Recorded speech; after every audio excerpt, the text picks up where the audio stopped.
Oke, saudaraku yang terkasih, kita akan membahas tentang adenomiosis. Nah, apa itu adenomiosis? Adenomiosis adalah kondisi ketika endometrium atau lapisan permukaan rongga rahim tumbuh di dalam dinding otot rahim. Jadi kita tahu dinding otot rahim itu bahasa kedokterannya adalah myometrium. Jadi saya ulang lagi ya. Adenomiosis adalah kondisi ketika endometrium atau lapisan permukaan rongga rahim tumbuh di dalam dinding otot rahim. Meski umumnya kondisi ini tidak berbahaya, tetapi dapat menimbulkan perdarahan, nyeri, dan berpengaruh buruk pada kualitas hidup penderitanya. Kenapa berpengaruh buruk pada kualitas hidup penderitanya? Bayangkan kalau setiap kali kita ada nyeri di perut bagian bawah. Tentu mau kerja susah ya, bahkan kadang-kadang nyeri itu menimbulkan hingga pingsan. Hanya sakit haid kok pingsan. Ingat, masing-masing orang memiliki ambang nyeri yang berbeda-beda. Nah, jadi ada nyeri yang orang rasakan itu biasa-biasa saja, di orang lain itu sesuatu yang sangat berat. Nah, adenomiosis ini nyerinya tidak biasa, jadi lebih nyeri lagi. Nah, kadang-kadang timbul perdarahan. Dalam kondisi normal, jaringan endometrium hanya melapisi permukaan rongga rahim. Jadi saudaraku yang terkasih, jaringan endometrium ini tumbuh pada saat masa subur atau pada saat perempuan mengalami ovulasi. Ovulasi itu masa subur, di mana perempuan itu mengeluarkan sel telur dari indung telur. Kemudian sel telur itu kan sudah matang ya, sudah dewasa, sudah siap dibuahi. Dia akan keluar dari cangkangnya. Nah, saya anggap cangkang lah. Kalau saya analogikan rumah, dari rumahnya, pasti bayangan kita adalah rumah kita ya. Kalau cangkang itu analoginya adalah cangkang telur. Tapi kalau cangkang telur yang di dalam perut ayam itu kan lunak. Nah, seperti itulah kira-kira. Kemudian sel telur yang sudah matang, sudah dewasa, ini keluar dari cangkangnya, kemudian jalan menunggu sperma. Apabila saat itu perempuan dan laki-laki dalam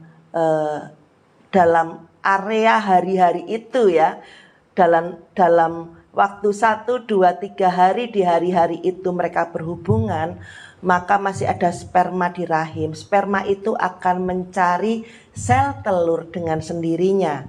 Dan kemudian sperma yang paling kuat itu akan membuahi sel telur yang sudah siap dibuahi. Apabila mereka sudah bertemu dan bergabung, mereka akan jalan pelan-pelan menunggu rongga rahim.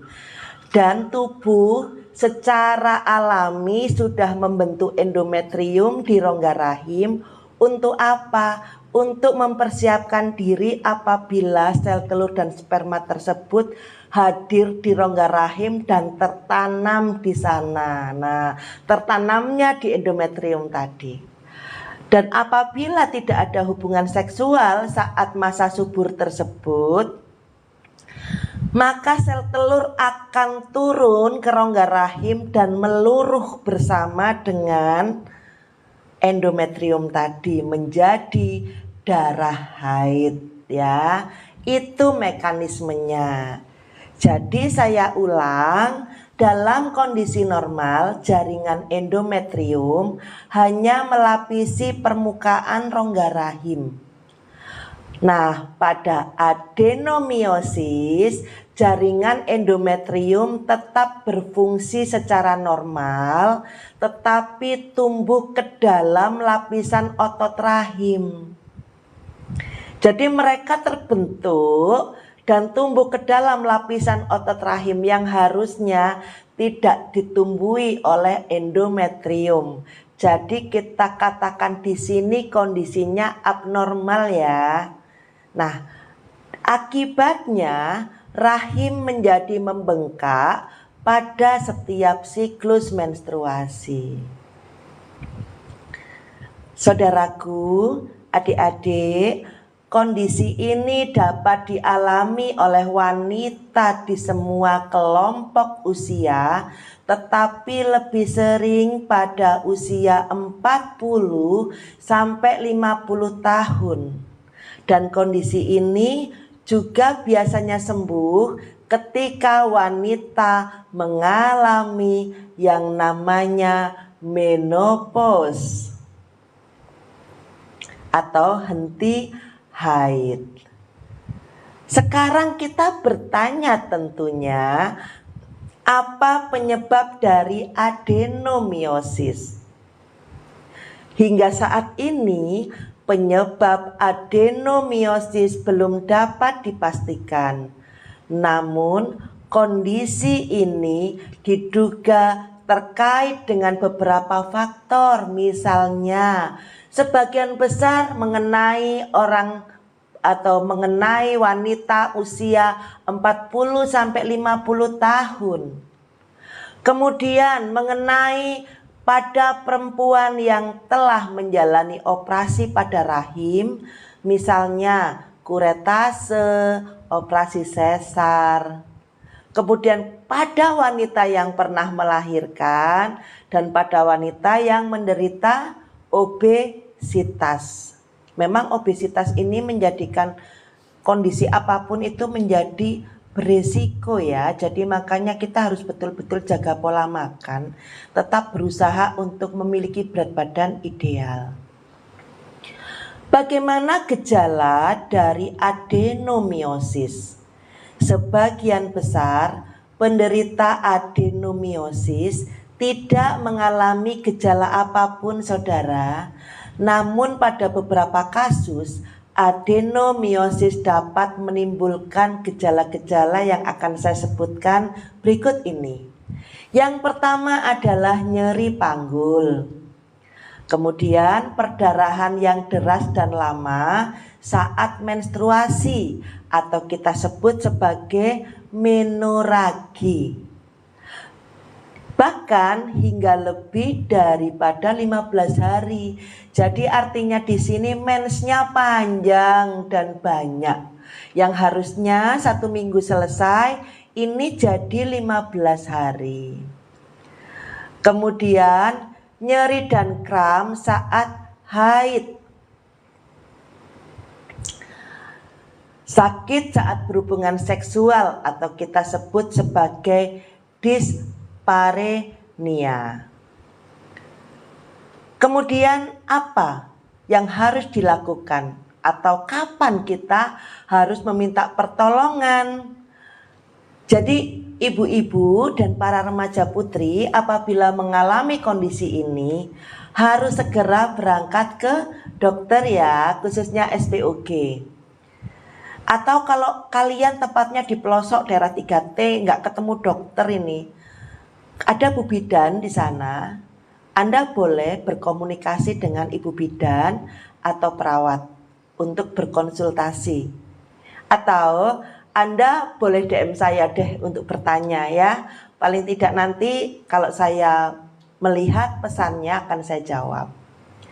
Konsultasikan pula dengan dokter apabila perdarahan saat menstruasi lebih banyak dari biasanya atau muncul perdarahan dari vagina setelah menopause. Jadi jangan bangga-bangga ya pada saat sudah menopause, lama nggak menstruasi, tahu-tahu men lagi. Nah itu Anda harus datang ke dokter loh. Dokter terdekat di puskesmas kan banyak dokter. Di puskesmas, di rumah sakit, di klinik 24 jam. Jika perlu datang ke spesialis obgyn. Apalagi kalian yang di kota-kota penuh dengan dokter-dokter spesialis ya, tinggal pilih.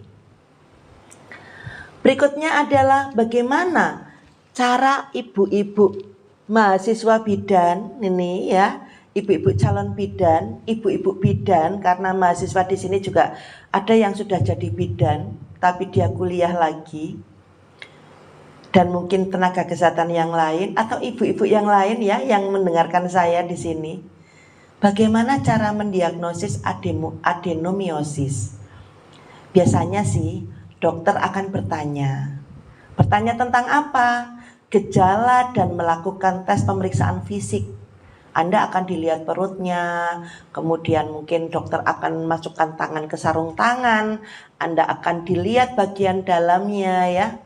Jadi itu namanya pemeriksaan fisik. Nah, dilihat dari luar, dipencet-pencet perut bagian bawah, apa ada pembesaran rahim, apa timbul rasa nyeri ketika ditekan kanan kiri dari luar ya, oh nyeri gitu ya. Nah itu nanti akan ketemu. Nah karena gejala ini mirip dengan gejala penyakit rahim yang lain, misalnya mioma, polip endometrium atau endometriosis, maka biasanya akan dilanjutkan dengan pemeriksaan yang lain. Misalnya apa? USG panggul atau transvaginal. Prosedur ini bertujuan untuk memeriksa pembesaran rahim, perubahan bentuk otot rahim, kista rahim, atau penebalan endometrium. Nah, pemeriksaan di tempat yang lebih canggih, di rumah sakit yang lebih canggih, biasanya melakukan MRI ya, dokternya melakukan MRI. Nah, buat apa MRI kan gitu? Untuk melihat kondisi rahim lebih detail, terutama pada pasien yang mengalami perdarahan yang tidak normal. Jangan sampai asal perdarahan dikiret, nggak taunya di dalam itu ternyata kanker, sehingga semakin menyebar kemana-mana. Jadi apabila kondisi dan situasinya memungkinkan dan rumah sakitnya besar, ada alat MRI, sebaiknya kalau ada perdarahan yang tidak biasa dan itu sangat mengganggu, setelah diobati kok terus-terusan muncul, itu bisa dilakukan MRI. Nah setelah itu apa lagi? Bisa dilakukan biopsi endometrium. Jadi diambil jaringan endometriumnya sedikit, diperiksa di laboratorium patologi anatomi untuk dilihat apakah ada keganasan atau tidak. Nah, supaya apabila ada keganasan bisa ditentukan stadiumnya. Kalau kanker stadiumnya itu masih baru ya, sekitar 2 ke bawah ya, itu masih bisa terselamatkan dan masih bisa sembuh. Jadi jangan terlalu takut, jangan merasa mau mati aja kalau kena kanker ya. Oke, ibu nggak pernah kena kanker sih, makanya ibu ngomong seperti itu. Saya pernah, makanya saya bisa ngomong seperti itu karena saya ngajar tentang onkologi mulai 2010 dan ternyata saya didiagnose. Bisa bayangin, saya ngajar mata kuliah itu dan saya didiagnose penyakit seperti itu, kan ya nggak karu-karuan, turun berat badan lah 8 kilo, stres dan sebagainya. Dan ternyata kanker atau tumor itu tidak boleh kita penderitanya itu stres, nanti itu semakin cepat perkembangannya. Dan tidak boleh macam-macam dengan cara terapi-terapi yang tanpa pengetahuan dokter ya, karena bakalan percuma gitu loh, manfaatnya juga belum tentu bisa dipertanggungjawabkan. Nah kemudian pengobatannya apa? Metode penanganan adenomiosis tergantung pada tingkat keparahan gejala. Awalnya mungkin ya apabila dia mengalami riwayat setelah melahirkan ya, apakah gejala masih apakah penderita masih kepengen punya keturunan di masa mendatang. Nah apabila pasien gejalanya ringan nih, ya dapat melakukan terapi sendiri, misalnya kasih anget-anget ya di perut, berendam air hangat atau pakai bantalan hangat di perut, botol panas di perut ya. kemudian mengkonsumsi obat pereda rasa nyeri yang dijual bebas misalnya paracetamol. Nah, kemudian bila gejalanya berat atau terjadi perdarahan menstruasi yang banyak, maka kita harus periksa ke dokter kandungan untuk mendapatkan penanganan lebih lanjut. Nah, biasanya dokter kandungan akan memberikan obat-obatan misalnya pereda rasa nyeri. Ya semacam asamefenamat lah, yang tujuannya untuk mengatasi rasa nyeri. Yang kedua, terapi hormon ya. Terapi hormon ini untuk mereka yang mengalami perdarahan hebat dan nyeri yang tidak tertahankan saat menstruasi. Misalnya yang diberikan adalah pil KB. Tentu dengan dosis yang ditentukan oleh dokter ya, tidak boleh kita mengarang-arang dosis sendiri. Oke? Nah, kemudian yang ketiga adalah ablasi endometrium. Ya, ablasi endometrium ini bertujuan untuk menghancurkan lapisan rahim yang mengalami adenomiosis. Tapi prosedur ini hanya bisa dilakukan jika adenomiosis belum masuk terlalu dalam ke otot rahim. Kemudian yang lanjut lagi, bagaimana terapinya? Ada yang nomor 4 adalah High Intensity Focus Ultrasound atau HIFU. Nah, HIFU ini ternyata banyak ya, ada HIFU juga yang untuk wajah. HIFU ini bertujuan untuk menghancurkan jaringan endometrium dengan menggunakan alat ultrasound khusus. Berikutnya adalah adenomiomektomi. Nah, ini bertujuan untuk mengangkat jaringan adenomiosis melalui operasi.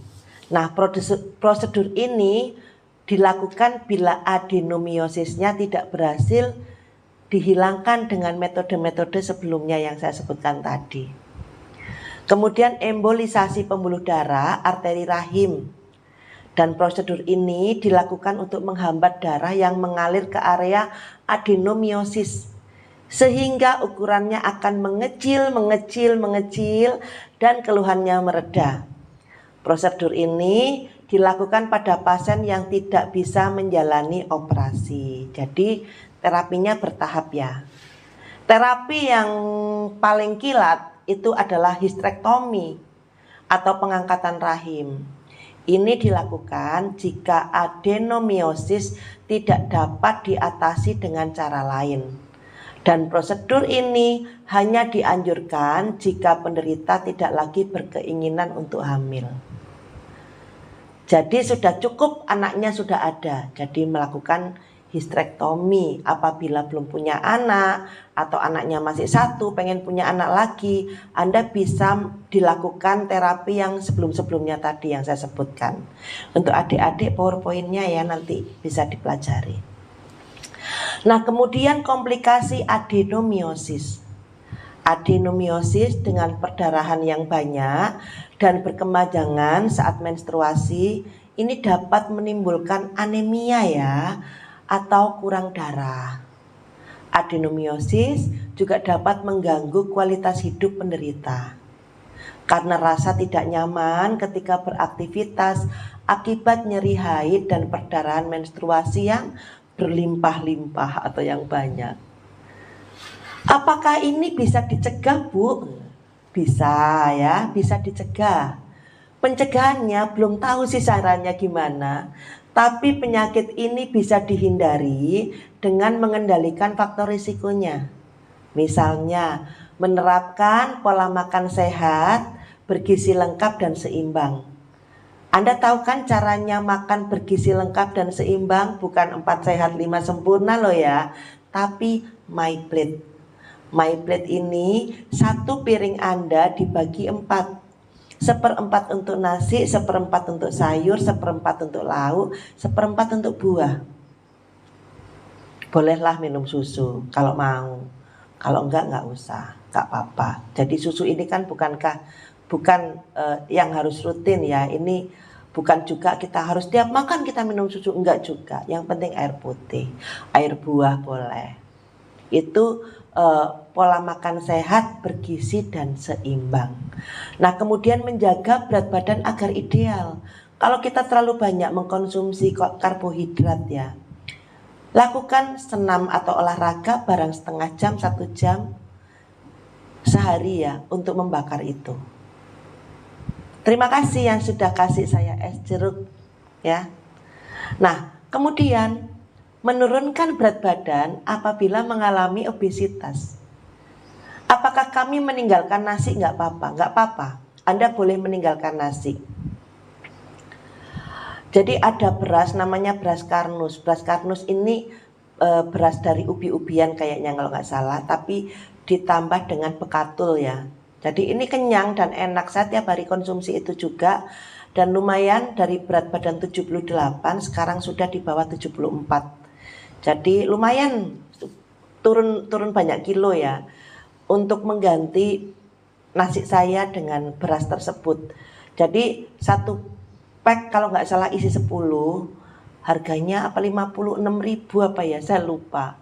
Karena saya beberapa kali beli itu belinya agak banyak dan beli dengan yang lain-lain, jadi nggak ngecek harganya. Nah, kemudian menjalani pemeriksaan kesehatan dan kandungan secara rutin. Jangan kalau kita itu ada masalah saja kita datang ke dokter kandungan. Apabila kita tidak ada masalah, misalnya saya nggak ada masalah Bu, tapi Anda sudah imunisasi kanker serviks belum? Oh belum, ya sudah sekalian periksa. Nah, jadi saya nggak pernah ada masalah Bu, pernah keputihan nggak? Oh pernah, kalau keputihan ya sekalian periksa. Biar apa? Biar tahu kondisinya. Biar jangan kita lost ya. Lost tanpa periksa apapun. Oke. Ini kita sudah membahas tentang adenomiosis.